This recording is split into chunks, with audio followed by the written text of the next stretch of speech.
Morning, y'all. We're doing my post-run walk, so I figured why not spend these next, 20 minutes or so recording some stuff to add to me uploading more. See how the camera quality is. I have it adjusted. It's supposed to be recording in like 8K, 60 FPS or something. I'll have to take a look at that, but from what I can see here, it does look a lot better. Don't mind the shirt. I'm drenched because here in South Carolina, it is cooking. It's only May. Yesterday it was 93. It's supposed to go up to 95 today, which is not normal for this time of year. Typically we don't get temperatures like that until June, July. But anyway, that's besides the point. I wanted to bring up another subject. The last one was about how I maintained my weight loss, what I did to lose it. This kind of goes off of that as well. My big thing when I first started was, let me try keto, right? Now, I want to preface this whole thing with, I'm not a doctor, I'm not a dietitian, but I fell for something that was a gimmicky fad, and if you're doing keto and it's working for you, more power to you. It's just that there's a lot of literature showing that it's not maintainable long term. But on top of that, the last thing you want to do is remove carbs from your life entirely. One of the building blocks of energy for your body is carbohydrates. Now, I'm not telling you to go and eat bags of Skittles. I love Skittles. I make sure that they're not around me, along with like Oreo cookies and things like that, because the problem I have is, and like I said in my last video, the thing that got me so big was I no longer suffer from it, but for years I suffered from a binge eating disorder. That's how I ended up over 400 pounds. I binged because the way food is made now, it's literally scientifically, I don't want to say engineered, but it's scientifically tested to pretty much make you binge and not stop eating. Now, what do I mean by that? Well, they've done a ton of studies, and the couple of things they've realized is there's a combination of fat and carbs together that pretty much will make you non-stop want to eat. That's why when you eat certain things, like ice cream for instance, you can eat ice cream non-stop. It doesn't fill you up. And what is ice cream? There's no protein in it. It's all carbs and fat. Now, I know some people are going to say, well, fat is really satiating. It can be. But the problem is, like I just said, is the mixture of carbs. And when I say carbs, I mean sugar and fat. McDonald's, it's another one. Yeah, you're getting a burger, but the protein content in those meals is dramatically low compared to what you would get if you went and you made yourself the same items. They've removed protein from a lot of these items, not completely, but they've removed it to such a degree that you need to eat a good amount of these foods to feel full. And the problem therein lies that fat per gram is 9 calories a gram. Carbs are only 4, same with protein. But the thing is protein, and in return, your body uses up to 30% of the calories consumed to then burn all of the protein. So think about that. When it comes to carbs, it's a smaller amount, maybe 10%. When it comes to fat, there is none. Your body's not using any energy to convert that fat back to fat on your body. And that's a big problem because it's so calorie dense. Now, if you look at the items on the McDonald's, Burger King, Wendy's, just fast food in general, Taco Bell's a little lower, but that's also because they're not using the buns, and you're not getting a bunch of fried, French fries. But it's not really that much better. But like I was saying, once you do yourself a favor and look at how many calories are in some of the items that I was just talking about, right? Now, you take a 20-piece chicken nugget, for instance. I believe that's at least 1,250, maybe 1,500 calories for that 20-piece nuggets. And then you get a side of fries with that. And then you get your sugary drink. You're talking about your entire daily allotment in one meal. That's one meal. That's lunch. That's dinner. Now, the problem we have is that people in more modern societies we're all on the go. And the big thing about me and how I'm maintaining is I prep my food every day. Now, does that mean I'm in the kitchen every day making all my meals for the next day? No.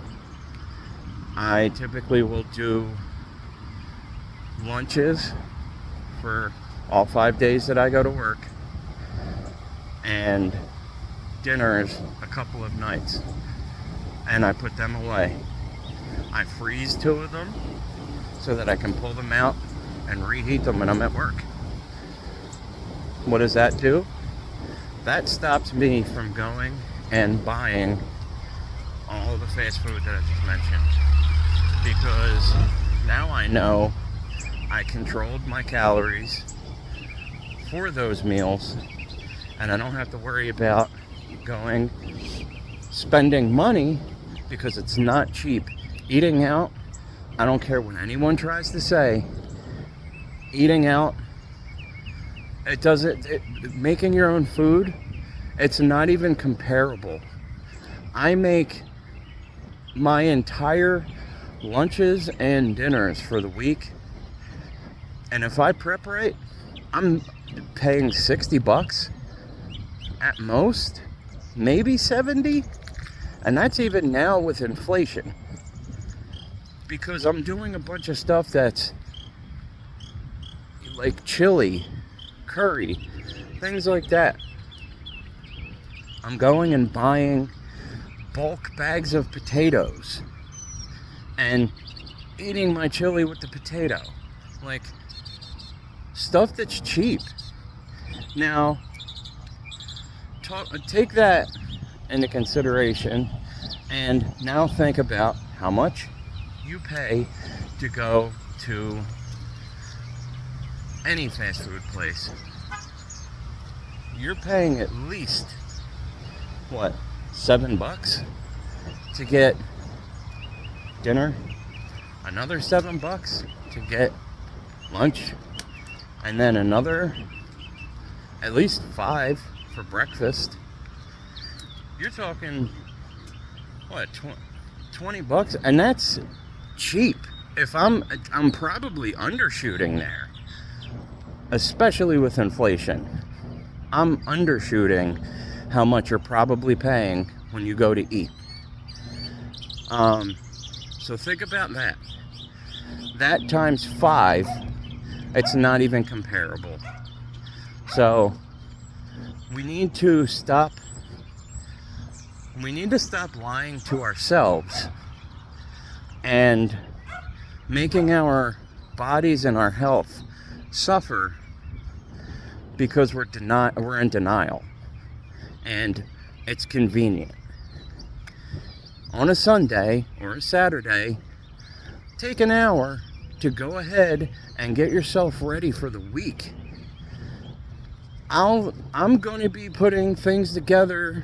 Me and my wife are working on stuff right now for recipes, a cookbook, and my thoughts at first were like, oh man, let me do an anabolic thing, because I was all into weightlifting, and vegan anabolic thing.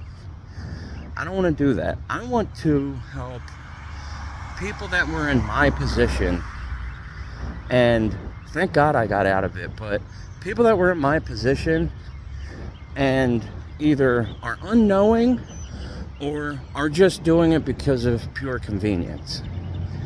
That's what my book is going to focus on. It's going to focus on you being able to make batch cooked meals for the week that you can portion out and not have to worry about it. Because that's another thing that kills any kind of weight loss is stress. Stress will ruin your sleep. It'll kill your heart. And just makes everything that much more difficult. So if you can remove that entire level of stress from yourself for the week, I mean, come on. And I know that some people hate hearing gimmicky kind of cliche sayings, but it's true. If you don't prepare yourself, if you fail to prepare, then you're prepared to fail. It's the truth. Because over the holidays and everything, I put on a few pounds back because I wasn't doing that anymore. I was just too relaxed with a lot of things, and I stopped worrying about making my meals for the entire week. Now I didn't gain 50 pounds back, but I put 5-10 pounds on that I didn't want. I like to run, and the heavier you are, the worse it's going to affect your running. Because I didn't put on, now I did put on a good portion of muscle over that time, but not to the degree that the scale said. Thankfully, I stayed under 190, but still, I saw the numbers climbing, and it wasn't I wasn't seeing my arms and legs going whoosh and blowing up. I did see some fat come back on my stomach.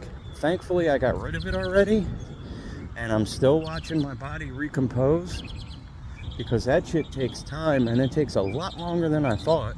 But thankfully, I'm back on track. Have been for quite a while. I didn't fall off, but for the week of Christmas to New Year's, and that was just purely out of convenience. We went out to eat a few times, and everyone else had Christmas cookies and cakes and desserts, and I didn't. So what did I do?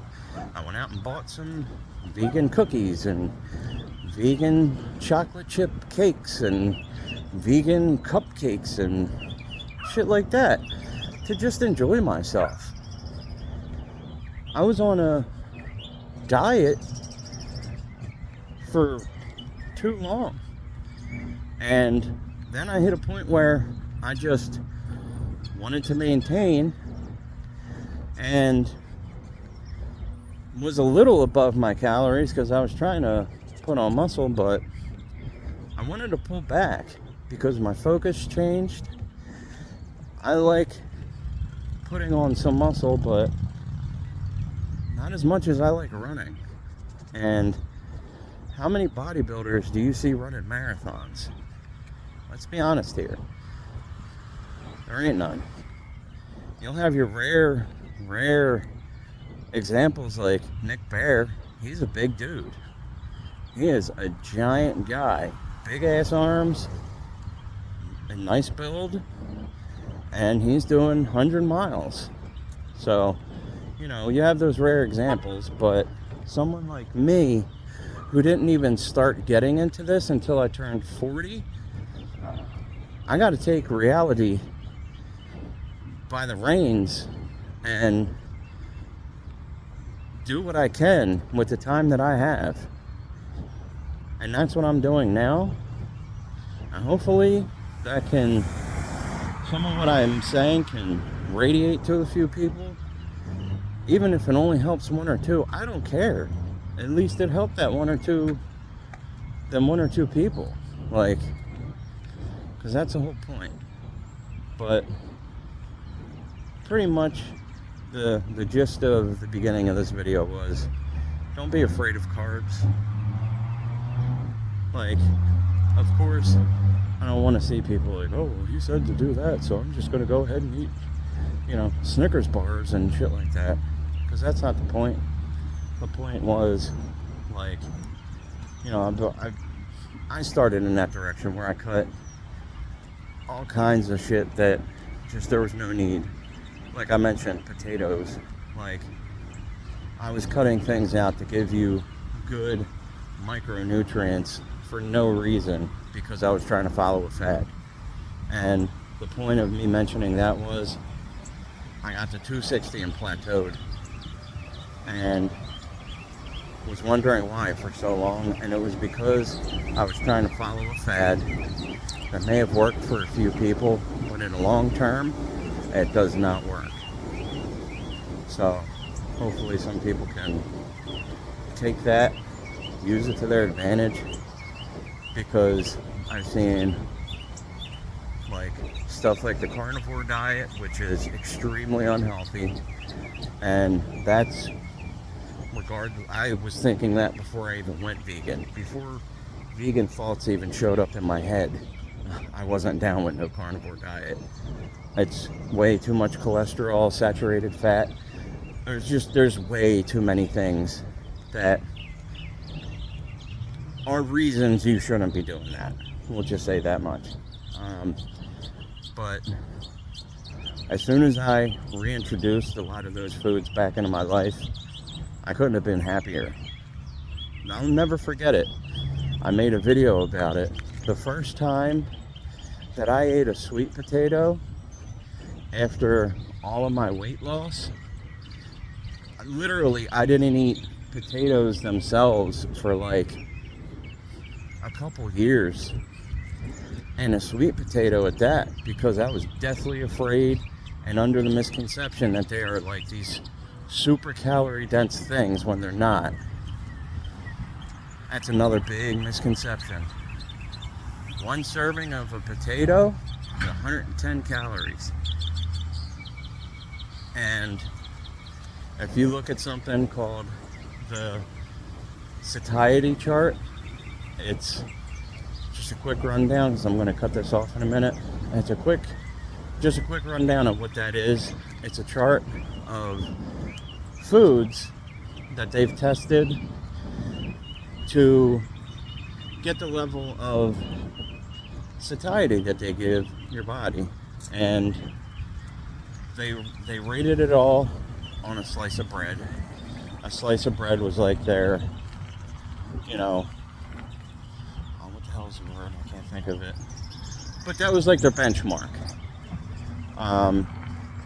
And when they ran all the tests, they ended up finding out that boiled white potatoes, just straight up boiled white potatoes, are the most filling and satisfying food that you can put in your body.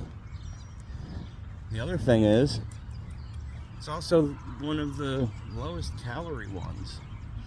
Like, yeah, of course it's not as low calorie as spinach or celery, but that's not the point. The spinach and the celery is not going to fill you up as much as a potato will.